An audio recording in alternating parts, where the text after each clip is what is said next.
Rela mati demi Injil. Saudara terkasih, setelah kebangkitan dan kenaikan Tuhan kita, Yesus Kristus, dunia tidak menjadi tempat yang lebih aman bagi para muridnya. Justru sebaliknya, mereka yang dahulu melarikan diri ketika guru mereka ditangkap, kini berdiri dengan berani di tengah ancaman, penganiayaan, dan bahkan kematian. Sejarah gereja mencatat bahwa banyak dari murid-murid itu mati sebagai martir.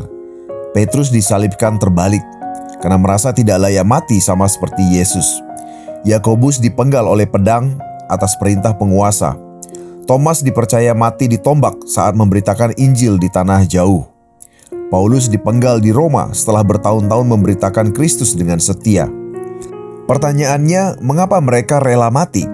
Yang pertama adalah karena mereka menyaksikan kebangkitan.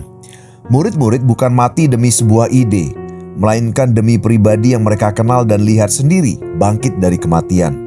Mereka makan bersamanya, berbicara dengannya, menyentuhnya setelah ia bangkit. Kebangkitan bukan sekedar doktrin bagi mereka, itu adalah realitas. Seseorang mungkin rela hidup demi kebohongan, tetapi hampir tidak mungkin rela mati demi sesuatu yang ia tahu tidak benar. Keberanian mereka menjadi kesaksian bahwa mereka sungguh percaya Yesus hidup. Yang kedua adalah karena mereka mengalami kasih yang mengubah hidup. Sebelum mengenal Yesus, beberapa dari mereka hanyalah nelayan biasa, pemungut cukai, atau orang yang penuh keraguan. Namun Yesus memanggil mereka, mengasihi mereka, memulihkan mereka. Kasih itu mengubah rasa takut menjadi keberanian. Petrus yang pernah menyangkal kini berdiri berkhotbah di depan ribuan orang. Kasih Kristus membuat mereka tidak lagi berpusat pada keselamatan diri, tetapi pada misi Allah. Dan yang ketiga, karena mereka mengerti nilai kekekalan. Murid-murid sadar bahwa hidup di dunia ini sementara, tetapi keselamatan jiwa adalah kekal.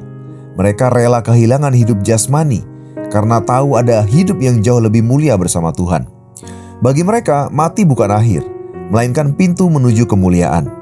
Renungan untuk kita hari ini, mungkin kita tidak diminta mati secara fisik karena Injil, namun kita tetap dipanggil untuk memikul salib, mati terhadap ego, kenyamanan, dan ketakutan.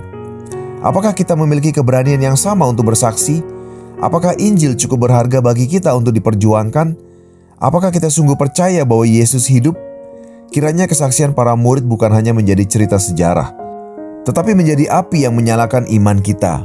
Jika mereka rela memberikan hidupnya bagi Kristus, tidakkah kita juga mau memberikan hidup kita, waktu kita, talenta kita, dan hati kita bagi Dia yang telah terlebih dulu memberikan nyawanya bagi kita?